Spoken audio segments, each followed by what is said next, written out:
think the common characteristic is the discovery of these minerals. As you all aware, is that Africa has been rich on these key minerals for a long time. But the problem is that Africa didn't know the importance of these minerals. Africa did not have industry that are going to process these minerals into useful products. You look at country like Zambia, you look at countries like Namibia, you look at countries like Congo that are rich in key minerals. For example, we have the lithium, we have the cobalt, we have aluminium, we have iron ore. And these countries and these minerals are critical, and especially within the energy transition, the green energy transition. And so, especially within the issues of the batteries and all that, and boosting manufacturing. And so, Africans for a long time, they didn't know the usefulness of these minerals. But with the goodness of technology and partners like China, Africans were able to realize the usefulness of these minerals. And these minerals now are helping to spur Africa's economy.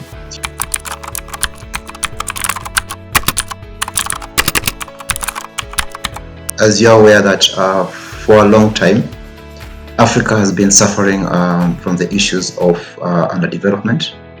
We've been having the challenges of low infrastructure development.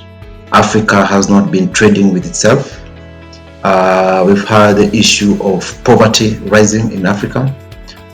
We've had the issues of the impact of climate change that has highly impacted the continent, especially its food security. But now recently, we've seen that Africa has been able to grow and develop. One, we've seen that Africa now is embracing to trade with itself, and the regions within Africa are trading itself. We've seen that right now we are pushing the issue of the Africa Continental Free Trade Area that has been able to revitalize and be able to push the economic growth and development for the continent. We've seen Africa being able to push the issues of infrastructure development. Today we are seeing roads are being constructed, not only just roads, but superhighways that are making entry into Africa. We've seen there's a development of ports. We've seen the development of railway that are not only just helping an individual country, but are helping to ensure that there's integration within the continent.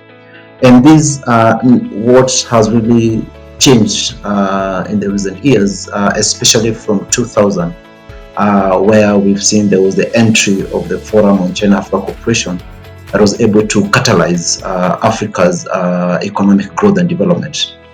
We've seen also Africa again is its trade is improving. We've seen based on the GDPs that are being published by different groups, for example, the Africa Development Banks. We've seen some of the reports from IMF and World Bank, and we've seen there's a lot of change that is happening.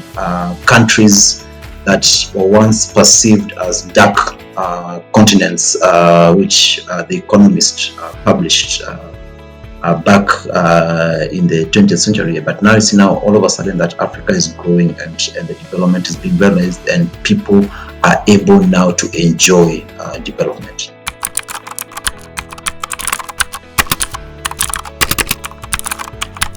China has played a huge role in Africa's rapid economic development.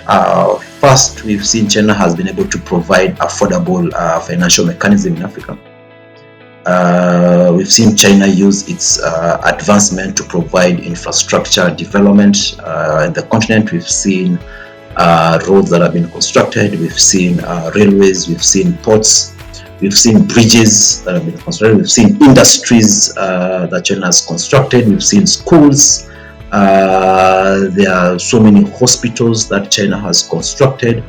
Within the small but beautiful projects, we've seen China construct boreholes in different parts of the continent. That has really helped Africa to grow and be able to meet the needs of its people. China has opened up its market of a population of more than 1.4 billion people. This has been tremendous because it was able to ensure that Africa is able to trade with China, and also people can be able to push their goods to the market. China has also provided a lot of training to the young people, and this has helped them to secure jobs not only in Africa but also in Chinese enterprises. We've seen the establishment of the Luban workshops, which is part of the TVET projects, that has really empowered and transformed the manpower for the continent of Africa. And so China has really transformed the continent. China has really helped to be able to push some of the things that for a long time were perceived as a pipe dream for the continent. And so, as President Xi said, that the relationship between China and Africa is an all-weather partnership. This shows the significance that China has and the value that China has for Africa. That not just an ordinary continent, but more of a partner that are able to work together.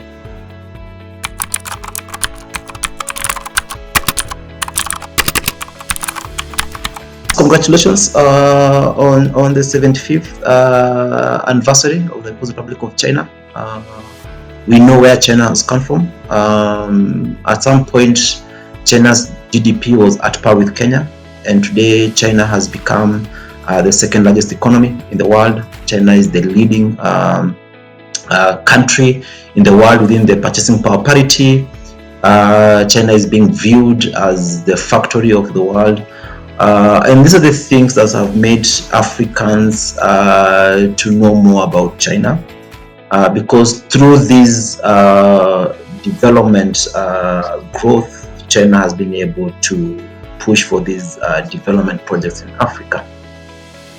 Within the culture aspect, most people are getting to know about China through the Confucius institutes that have been established.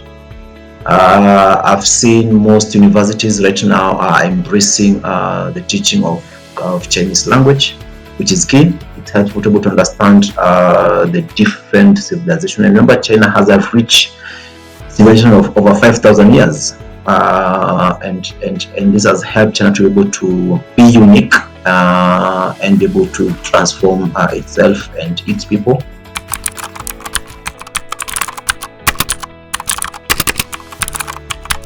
I think one is there's the issue of the green energy transition. That's one of the key areas that China and Africa can really partner. As you know, that the continent of Africa, especially the Horn of Africa, the region, has been highly impacted by the issues of climate change. There's a lot of storms, there's rain, there's drought that has really affected and impacted the food security. And with the partnership with China, especially on the energy transition, it can be able to help the continent tap into its rich resources and be able to be a key player within the global shift on green energy. And it's one of the things that most investors from China are going to benefit from.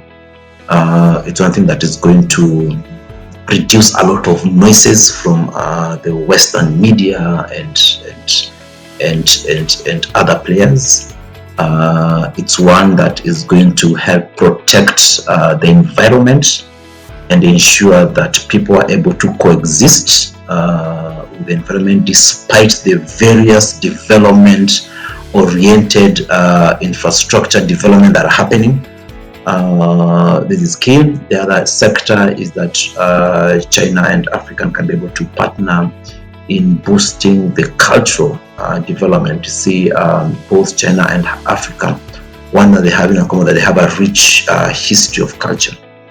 And this is one of the areas that can be able to boost, and by it boosting that, China can be able to help Africans be able to modernize their culture through the use of technology.